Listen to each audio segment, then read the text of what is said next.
10 जनवरी 2025 को पुत्रदा एकादशी का व्रत विधि विधान से करने पर इसका संपूर्ण फल प्राप्त होगा।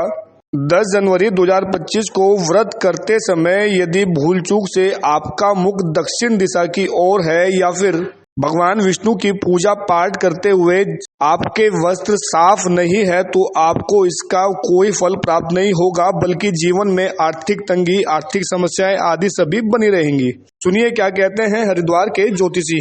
प्रत्येक मास 2 एकादशियां आती हैं और संपूर्ण वर्ष 24 एकादशी होती हैं।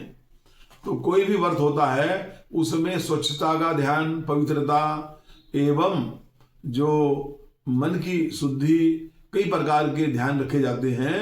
और जब हम व्रत करते हैं तो इसमें ही कहते हैं तो पहले तो हमारे जो अंदर के दोष दूर हो, मतलब बाह्य सफाई भी हो, आंतरिक रूप से भी हमारा मन पवित्र होना चाहिए। निंद्रा, तंद्रा, भय, क्रोध, आलस्य, दीर्घ सूत्रिता 6 प्रकार के दोष होते हैं।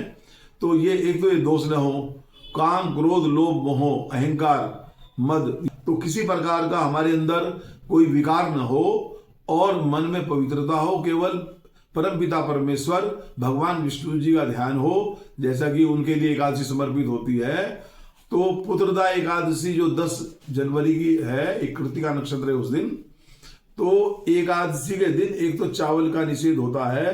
तो जो चीजें निषेध होती हैं, जाने अनजाने में मान लिया हमने कोई चावल खा लिया, मालूम नहीं और हम व्रत कर रहे हैं, एक तो यही बहुत बड़ा दोष होता है। इसके अतिरिक्त हमें अपने जो वस्त्र हैं, विशेषकर ये सोचे भाई भगवान विष्णु जी को जैसे हमारे वस्त्र थे वो पीला वस्त्र धारण करना है, तो कोई भी वस्त्र मलिन ना हो, गंदा ना हो। बैठते हैं तो हमारा जो मुख पूर्व दिशा की ओर हो या उत्तर दिशा की ओर हो, जो शुभ दिशा होती है, जो हम मतलब कहने का मतलब हमारा मुख पूर्व दिशा में होना चाहिए। वैसे तो अगर कोई परिस्थिति वैसी है तो उत्तर दिशा में कर सकते हैं। दक्षिण दिशा में हमने मुंह कर लिया, जो कि यम की दिशा होती है, और यम की दिशा की ओर मुंह करने से एक विपरीत फल प्राप्त होता है। तो इसीलिए वो बहुत बड़ा दोष भी लगता है। पुत्रदा एकादशी के दिन हमें मन में शुद्धता रखते हुए पूजा प्रारंभ करनी चाहिए और हमारा हृदय एक अंदर से पवित्र हो और परम पिता का ध्यान हो।